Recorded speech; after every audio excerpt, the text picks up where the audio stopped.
Hello ಗೆಳೆಯರೇ, ಮಾನವೀಯತೆ ಅನ್ನೋದು ಇನ್ನೂ ಜೀವಂತವಾಗಿದೆ ಅನ್ನೋದಕ್ಕೆ ಇವತ್ತಿನ ಈ ವಿಡಿಯೋನೇ ನಿಮ್ಮ ಮುಂದೆ ಸಾಕ್ಷಿ.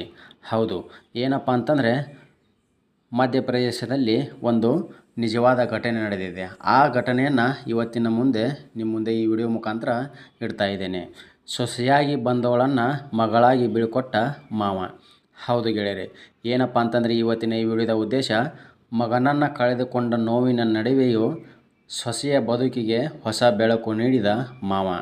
ಇಂದಿನ ಸಮಾಜದಲ್ಲಿ ಸೊಸೆಯ ಮೇಲಿನ ದೌರ್ಜನ್ಯ, ಕಿರುಕುಳ ಅಥವಾ ಮಗ ಸತ್ತರೆ ಸೊಸೆಯನ್ನೇ ದೂಷಿಸುವ ಸುದ್ದಿಗಳೇ ಹೆಚ್ಚಾಗಿ ಕೇಳಿಬರುತ್ತವೆ. ಆದರೆ ಮಧ್ಯಪ್ರದೇಶದ ಭೋಪಾಲ್ನಲ್ಲಿ ನಡೆದ ಈ ಘಟನೆ ಸಮಾಜಕ್ಕೆ ಹೊಸ ಸಂದೇಶವನ್ನು ನೀಡ್ತಾ ಇದೆ. ಹೌದು, ಏನಪ್ಪ ಅಂತಂದರೆ 2018ರಲ್ಲಿ ಕೇವಲ 19ನೇ ವಯಸ್ಸಿನ ಪ್ರಿಯಾಂಕಾ ಜೈತಾಲ್ ಗ್ರಾಮದ ಕಪಿಲ ಭೈರಗಿಯಾಗಿ ವಿವಾಹವಾಗಿದ್ದರು. ಅವರ ದಾಂಪತ್ಯ ಜೀವನ ಸಂತೋಷವಾಗಿ ಸಾಗುತ್ತಿತ್ತು. ಆದರೆ ವಿಧಿಯಾಟ ಬೇರೆಯೇ ಆಗಿತ್ತು. ಕ್ಯಾನ್ಸರ್ಗೆ ತುತ್ತಾಗಿದ್ದ ಕಪಿಲ್ 1 ವರ್ಷದ ಚಿಕಿತ್ಸೆ ಬಳಿಕ 2023ರಲ್ಲಿ ಕೊನೆಯುಸಿರನ್ನು ಎಳಿತಾರೆ. ಕೇವಲ 24ನೇ ವಯಸ್ಸಿನಲ್ಲಿಯೇ ಪ್ರಿಯಾಂಕಾ ವಿಧವೆಯಾದರು. ಮಗನನ್ನು ಕಳೆದುಕೊಂಡ ನೋವಿನಲ್ಲಿಯೂ ಮಾವ ದಿನೇಶ್ ಬೈರಾಗಿ ಸಮಾಜದಂತೆ ಸೊಸೆಯನ್ನು ದೂರ ಮಾಡುವ ಬದಲು ಅವಳನ್ನು ನಾನು ಸೊಸೆಯಾಗಿ ಮನೆಗೆ ಕರೆತಂದಿದ್ದೆ, ಆದರೆ ಈಗ ನನ್ನ ಮಗಳಾಗಿ ಘನತೆಯಿಂದ ಹೊಸ ಮನೆಗೆ ಕಳಿಸಿಕೊಡುತ್ತೇನೆ ಎಂದು ಸಂಕಲ್ಪನ ಮಾಡಿದ್ದರು. ಸುಮಾರು 2 ವರ್ಷಗಳ ಕಾಲ ಪ್ರಿಯಾಂಕಳಿಗೆ ಸೂಕ್ತ ವರನಿಗಾಗಿ ಹುಡುಕಾಟ ನಡೆಸಿದರು. ಅನೇಕ ಕುಟುಂಬಗಳನ್ನು ಭೇಟಿಯಾಗಿ ಪರಿಶೀಲಿಸಿದ ಬಳಿಕ ಗೋವಿಂದ್ ಎಂಬ ಯುವಕ ಹಾಗೂ ಅವರ ಕುಟುಂಬವನ್ನು ಆಯ್ಕೆ ಮಾಡ್ತಾರೆ. 2 ಕುಟುಂಬಗಳ ಒಪ್ಪಿಗೆಯೊಂದಿಗೆ ಮದುವೆಯೂ ಕೂಡ ನಿಶ್ಚಯ ಮಾಡ್ತಾರೆ.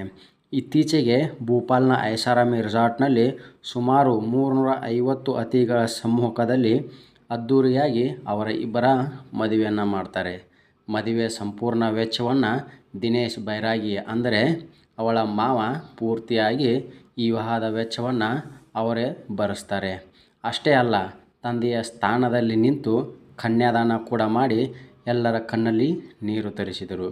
ಈ ಘಟನೆ ಕೇವಲ ಒಂದು ಮದುವೆಯ ಕಥೆಯಲ್ಲ, ಸಂಬಂಧಗಳು ರಕ್ತದಿಂದ ಮಾತ್ರವಲ್ಲ, ಪ್ರೀತಿ, ಕಾಳಜಿ ಮತ್ತು ಮಾನವೀಯತೆಯಿಂದ ಕಟ್ಟಲ್ಪಡುತ್ತವೆ ಎಂಬುದನ್ನು ಸಾಬೀತುಪಡಿಸಿದ ಬದುಕಿನ ಪಾಠ. ಇಂಥ ಮಾನವಂತಹ ವ್ಯಕ್ತಿಗಳು ಸಮಾಜದಲ್ಲಿ ಹೆಚ್ಚಾದರೆ ಎಷ್ಟೋ ಹೆಣ್ಣು ಮಕ್ಕಳ ಬದುಕಿಗೆ ಹೊಸ ಆಶಾಕಿರಣ ಮೂಡಬಹುದು. ಈ ಮಾನವೀಯ ಕಾರ್ಯಕ್ಕೆ ಒಂದು ನಿಮ್ಮ ಲೈಕ್ ಅಂತ ಸಲ್ಲಿಸಿ. ಇಂತಹ ಒಳ್ಳೆಯ ಸಂದೇಶಗಳನ್ನು ಹೆಚ್ಚು ಜನರಿಗೆ ತಲುಪುವವರೆಗೆ ಶೇರ್ ಮಾಡಿ. ಇವತ್ತಿನ ಈ ವಿಡಿಯೋ ನಿಮಗೆ ಇಷ್ಟ ಆಗಿದೆ ಅನ್ಕೋತೀನಿ.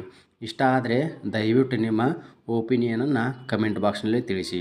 ಧನ್ಯವಾದಗಳು.